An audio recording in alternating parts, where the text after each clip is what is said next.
الاخبار عاملين ايه؟ طبعا احنا النهارده في ايفنت عاملاه شركه ايتونج. تمام. احنا معانا الباشمهندس عامر طه، فاحنا عايزين نتكلم معاه شويه عن الماده بتاعتنا وشايفين شركتنا بعد 3 4 سنين هتبقى واصله لحد فين، الليفل بتاعها هيبقى واصل لحد فين، وقوه التماسك بتاعت الماده بتاعتنا. طبعا مش هيبقى في حد عارف قوة التماسك أكتر من صاحب المنتج نفسه وأكتر من المسؤول نفسه. ازي حضرتك يا باشمهندس؟ عامل إيه؟ نستأذن حضرتك كلمنا عن المادة شوية. السماعة معاك يا هندسة. اولا مساء الخير للجميع. احنا الماده بنشتغل بهذا القطاع من 26 سنه، وعندنا عده مصانع متشعبه في فلسطين والاردن والعراق وحاليا مصر. الحمد لله عندنا شهادات اوروبيه وعندنا شهادات من كل دوله لوحدها. الماده اللي احنا بنشتغلها مطابقه للمواصفات الاوروبيه، بحيث انه لا هي قويه جدا ولا ضعيفه، تلبي حاجه التمدد والتقلص بالدرجه الاولى. بلد زي مصر التمدد والتقلص اكبر مشكله بتواجه البلاط عامه، انه البلاط بيخلع. خلع البلاط وفك البلاط هو اكبر مشكله بتواجه هذا القطاع. واليوم البورسلين اللي موجود باحجام كبيره بحاجه ماده تلبي المساحه، وبالتالي انت بحاجه ماده تتمدد وتتخلص تلبي حاجاتك بالاتصال. انتجنا عده انواع، 5 انواع، الخمس انواع بلبوا حاجه كل عميل، وكل حجم بلاط له ماده تتوصف على حاجته بالضبط.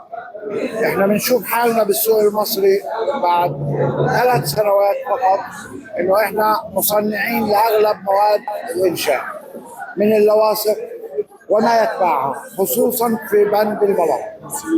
ان شاء الله. كويس إن في عندنا مكان حط كل تهيئته إن هو عايز يعمل كل تحليل بند البورسين بالذات، لأن بند البورسين ده حاجة مكلفة جدا جدا، والعميل دايما والمهندس بيبقى خايف وعنده اختيارات كتير في ان هو يختار ماده ايه او انا اعمل بورسين بايه. حضرتك يمكن عارف ان في عندنا الواح بورسين كبيره النهارده، فرشح ايه؟ انا عندي لوح مثلا 2 متر 80 او 3 متر 120، تمام؟ او 2 متر 120، ترشح لي نساوي ماده ايه دول؟ اذا بدنا نتكلم عن الالواح محتاجه ماده لينه تتفاعل مع البورسلين وتفرد، تعمل اغلاق خلف البلاط تمام مع كبر حجم البلاطه.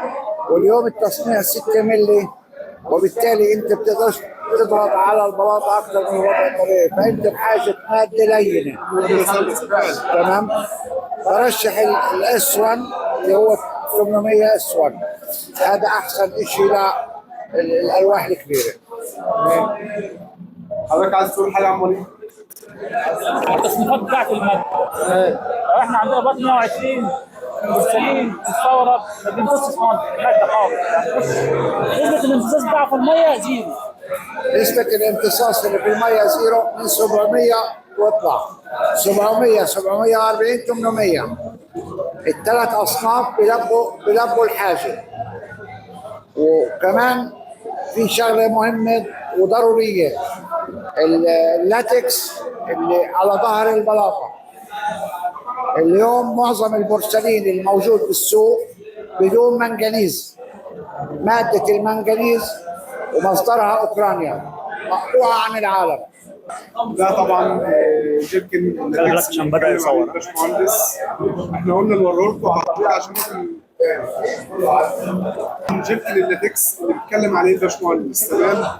احنا قلنا نجيبه نوريه لكم على الطبيعه، واكيد حضراتكم عارفين الماده دي ايه، وده حاجه قويه جدا جدا واقوى من منتجات كتير جدا في السوق. انا مش هقول لك ان كلامه خلاص، لا انت هات وجربه بنفسك. هات عينه وجربها بنفسك. تمام. مش ده اللي قصدي حضرتك عليه؟ تمام. هذا اللي انا ممكن تعيد لنا النقطه بتاعته تاني معلش؟ اللاتكس حاجة مهمة جدا في البورسلين خصوصا، لازم يندهن على ظهر البلاطة مش على الحيط ولا في المادة. المادة قوتها موجودة والحيطة اوريدي حاملة حالها، لكن اللاتكس بزيد التماسك بينها وبين المادة. هذا شغل اللاتكس. بخصوص المواد الثانية، في سي 1 وفي سي 1 تي وفي سي 1 تي اي، وكل نوع له تصنيفه، وبالتالي الاصناف اللي بتتركب حسب حجم البلاطه وحسب الرطوبه اللي تتعرض لها البلاطه. البلاط الداخلي له تصنيف والخارجي له تصنيف، والحمامات تصنيف وحمامات السباحه تصنيف، فكل صنف بيشتغل بمكان. البلاط الداخلي بحجم صغير مش ضروري نستعمل له الاشياء الكبيره، صح. وبالتالي انت بتستعمل له الشيء الطبيعي. لكن لما نروح لحمام السباحه انت بحاجه على مواد عزل، خلاف البلاط الصغير. عشان هيك في 5 اصناف بتلبي كل الحاجات.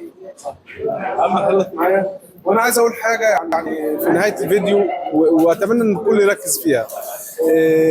قليل جدا لما تلاقي صاحب مصنع تمام ان هو مهتم بيجمع الفنانين علشان ياخد الاراء. طب انت ايه رايك في الماده؟ طب الماده فيها مشكله؟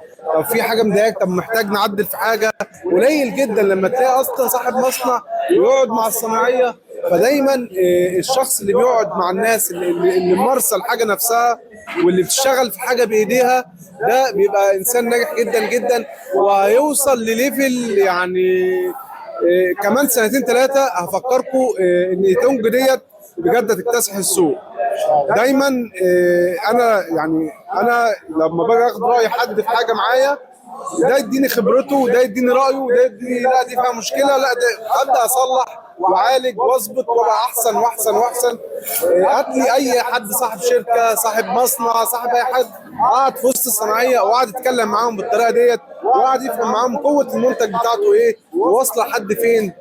وانا سعيد بمعرفه حضرتك اتفضل حضرتك. تمام. انا بنصح الجميع اي ماده ما فيها مركز المواصفات ومقاييس المركز القومي للبحوث ما تعتمد ماده ما عندها شهاده مركز القومي، او ايا كان البلد او ايا كان التوصيف، لازم شهاده من الدوله، لا شهاده حكوميه، لانه هم الوحيدين اللي عندهم مراكز البحث ومختبرات الفحص، وهو بيعدي بعده مراحل لفحصه بالتبريد وبالتسخين وبالمي وبالمواد الكيماويه. والانتي بكتيريا حاجه مهمه لصحه الاطفال اللي بيلعبوا على البلاط.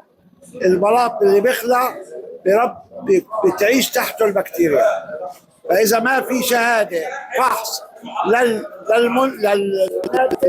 ما تستعملها. شكرا لحضرتك تعبناك معانا، واحنا سعداء كلنا. انا بتكلم بنيابه عن الفنانين كلهم، احنا سعداء ان حضرتك قاعد وسطينا النهارده وبتتكلم معانا وبتاخد راينا يعني ومدينا وضعيتنا بجد. الله يخليك. بتشرف بدعوتكم ونتناقش مع بعض نطور هذه المهنه. صح، ده حقيقي فعلا. انا خايف جدا على حضرتك تعمله دوت. شكرا. الله يخليك.